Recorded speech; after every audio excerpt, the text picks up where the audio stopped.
আমরা এই মহাব্বত নিয়ে হাসরে উঠতে চাই। আমরা সবাই একতাবদ্ধ হয়ে ভাই ভাই হয়ে আমরা হাসরে উঠতে চাই। কথা বলেন ঠিক কিনা?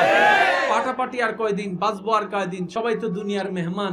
2 দিনের জন্য থাকতে এসেছি। কত ডাক্তার আজকে কবরে, কত ইঞ্জিনিয়ার আজকে কবরে, কত দানবীর আজকে কবরে, কত দৌলতওয়াল আজকে কবরে, কত এমপি মিনিস্টার, কত চেয়ারম্যান আজকে কবরে। আজকে আপনি আমি কালকে চলে যাব কবরের মধ্যে। কেউ থাকতে আসি নাই। একদিন বাঁচুন, একদিন থাকুন, মহাব্বত নিয়ে থাকুন। আল্লাহর জমিনে কেউ কোনো মালিক নয়, আমরা সবাই বারাটিয়া, আমরা সবাই মেহমান। কথা বলেন ঠিক কিনা? এই কথা যদি আমরা বুঝতে পারি, মামলা চলে যাবে। এই কথা যদি আমরা বুঝতে পারি, ঝগড়া চলে যাবে।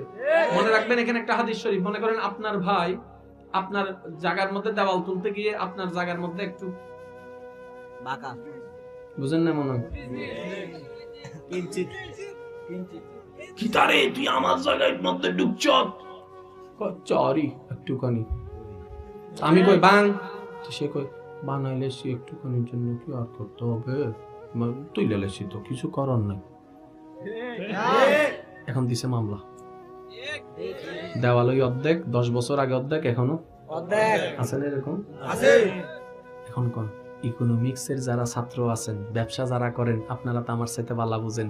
ব্যবসার মধ্যে যেখানে 80% লস, 20% লাভ, যাইবেন না। যেখানে 60% লাভ, 40% লস যাওয়া যায়। আর যেখানে 80% লাভ, 20% লস, ওই দৌড় দে। আর যেখানে 99% লাভ, 1% লস, কইল কথা কই না গা। ইউনিভের কথা বুঝলে গেছেন গা, ডেস্টিনি ইউনিফে $10 টাকা লো, একদিনে সবাই কোটিপতি, ঠিক না? এবার নবীর হাদিসটা শুনেন। নবী রাহমাতুল্লিল আলামিন, আপনার আমার নবী, আল্লাহর হাবিব নবী বলছেন, 2 ভাইয়ের মধ্যে দ্বন্দ্ব হয়েছে, কিন্তু ঝগড়া না করে এক ভাই আল্লাহর সন্তুষ্টি অর্জনের জন্য ঝগড়া করার সামর্থ্য ছিল কিন্তু ঝগড়া করে নাই, তর্ক করার সামর্থ্য ছিল তর্ক করে নাই, অশান্তি সে করে নাই, সে এই বিচারটা আল্লাহর উপর ছেড়ে দিয়েছে।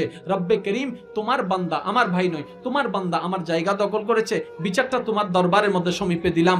আমার নবী বলে, কোন বান্দা যদি ঝগড়া না করে সবর ধরে, আমি নবী কথা দিলাম, কাল হাসরের ময়দানে সে আসার পরে ঈমানদার যদি সে হয়ে থাকে, জান্নাতে আল্লাহর কাছ থেকে তার জন্য আমি একটা মহলের ব্যবস্থা করে দিব। সুবহানাল্লাহ। সারসা কয় ইঞ্চি? 1 ইঞ্চি। সারসা কয় ইঞ্চি? 1 ইঞ্চি। পাইছে কথা মহল। এবার যখন আপনিও যাবেন, আপনার ভাইও যাবে, ফেরেশতারা আপনাকে বলবে, স্যার প্লিজ কাম।